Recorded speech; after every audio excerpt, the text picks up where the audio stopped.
Fala pessoal, tudo bem com vocês? Eu espero que sim. Hoje, 5 de agosto, quinta-feira, separei algumas notícias para trazer aqui no Notícias do Mundo de Segurança da Informação. E hoje os destaques são os seguintes: risco de usuário brasileiro fica abaixo da média global, LGPD, sanções estão valendo, mas maturidade ainda tem longo caminho, escolas da ilha de White atingidas por ataque de ransomware, e golpe do boleto volta repaginado usando dados coletados em mega vazamentos.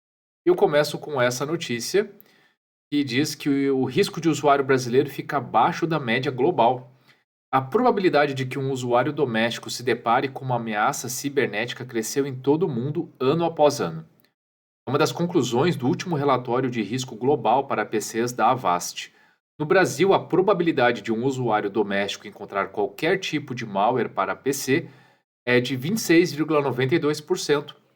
Em comparação com a média global, que é de 29,39%, os usuários domésticos brasileiros têm um risco ligeiramente menor de encontrar qualquer tipo de ameaça. O relatório também analisa a possibilidade dos usuários enfrentarem ameaças avançadas, as quais a Avast define como mais sofisticadas ou ameaças nunca vistas antes, projetadas para contornar as tecnologias comuns de proteção que são incluídas em software de segurança, como assinaturas, heurística, emuladores, filtragem de URL e escaneamento de e-mail. Para esse tipo de ameaça, os usuários domésticos brasileiros têm uma taxa de risco de 5,46%, que é a maior do que a média global. LGPD. Sanções estão valendo, mas maturidade ainda tem longo caminho. As sanções da LGPD já estão valendo desde o início de agosto, como todos já sabem. Quem descumprir a legislação estará sujeito a advertências, multas de até 2% do faturamento, limitadas a 50 milhões de reais, e até bloqueio ou a eliminação dos dados. Mas, para especialistas, há um longo caminho para que a cultura de proteção de dados seja incorporada na sociedade brasileira. A pesquisa Observatório Febraban sobre segurança de dados destacou que brasileiros conhecem pouco sobre a LGPD. O levantamento foi realizado entre os dias 18 e 25 de junho com 3 mil pessoas nas 5 regiões do Brasil. Constatou que a maioria, cerca de 60%, conhece só de ouvir falar. Do lado das empresas, um levantamento da Fundação Dom Cabral revelou que quase 40% das 207 empresas entrevistadas reconhecem que não estão plenamente adequadas à LGPD. A Autoridade Nacional de Proteção de Dados, a ANPD, responsável pela aplicação das penalidades, esclarece seu papel e tira dúvidas sobre a entrada em vigor das sanções administrativas. Com uma atuação mais educativa, a ANPD foca em orientações sobre a proteção de dados pautada em prevenção, sempre levando em consideração as informações recebidas a partir das notificações de incidentes. Pela LGPD, as instituições públicas e privadas que coletam dados pessoais de clientes, fornecedores e colaboradores devem saber localizar esses dados, além de ter um canal de comunicação, permitindo e facilitando o acesso dos dados pessoais aos titulares. Ao impedir ou dificultar esse acesso, incorrerão em uma infração penal. Para o executivo, a LGPD é relevante no sentido de que uma sociedade que possui critérios de transparência e de respeito ao tratamento de dados e a direitos fundamentais do cidadão é uma sociedade mais democrática, mais justa e mais igualitária.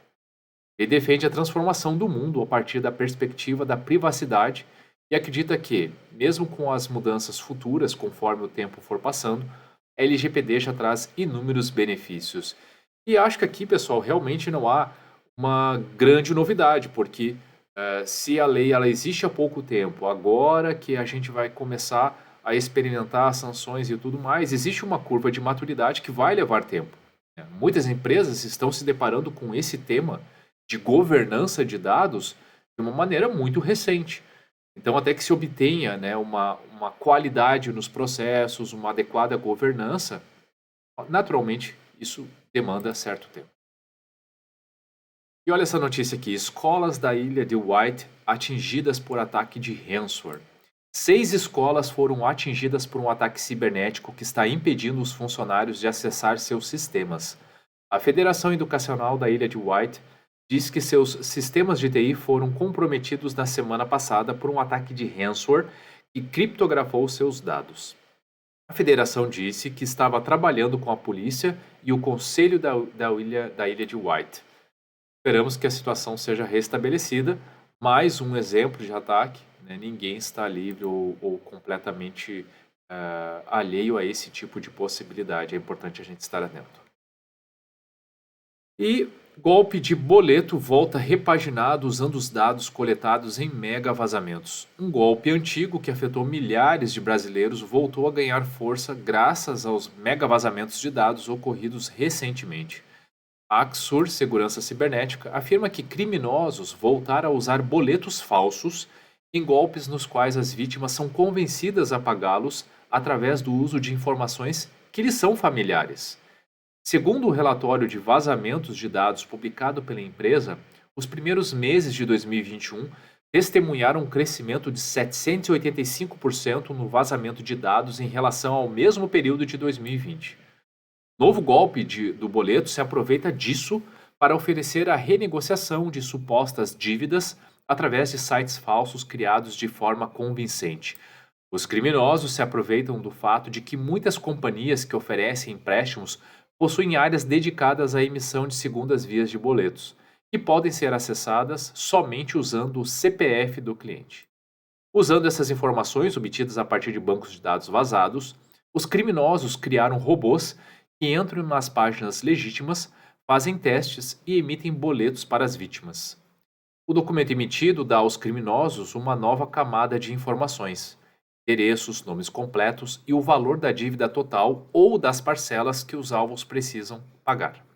A partir disso, são usadas plataformas de consulta de dados pessoais e serviços dedicados que concedem acesso aos e-mails ou até mesmo ao número telefônico das vítimas. Assim que montaram o perfil dos seus alvos, os criminosos envolvidos no golpe entram em contato com eles usando uma conta falsa da instituição bancária com a qual eles possuem dívidas.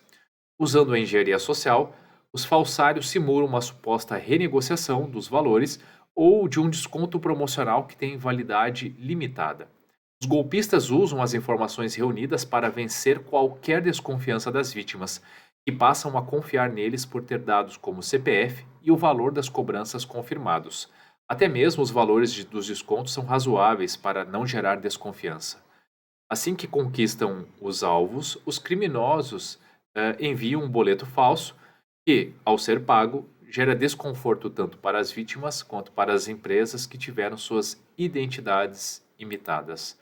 E aqui, pessoal, é o velho golpe de phishing, né? Obviamente renovado aí em virtude desses mega vazamentos.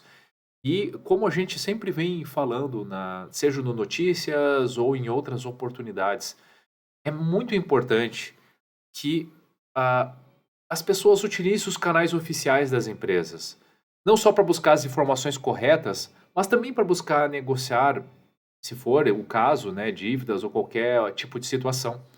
Simplesmente acreditar num e-mail ou numa mensagem recebida no celular, porque algumas informações estão corretas, né, como o CPF, eh, poxa, realmente está sujeito a esse tipo de golpe.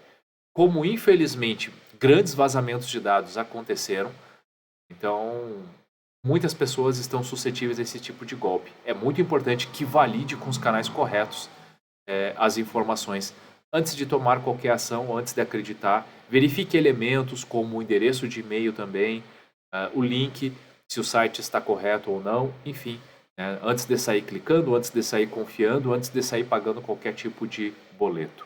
Ok? Bom, pessoal, o que eu tinha para trazer hoje era isso. E se você gostou, curta, compartilhe esse post com outras pessoas, porque assim a gente pode fazer a diferença trazendo mais cultura de segurança da informação. E se você ficou com alguma dúvida, tem alguma crítica ou sugestão, por favor, faça comentários ou mande mensagem diretamente para mim. Dessa forma, poderei aprimorar o conteúdo que trago para que ele tenha cada vez mais relevância para vocês. Combinado, pessoal? Ótimo dia a todos e até a próxima.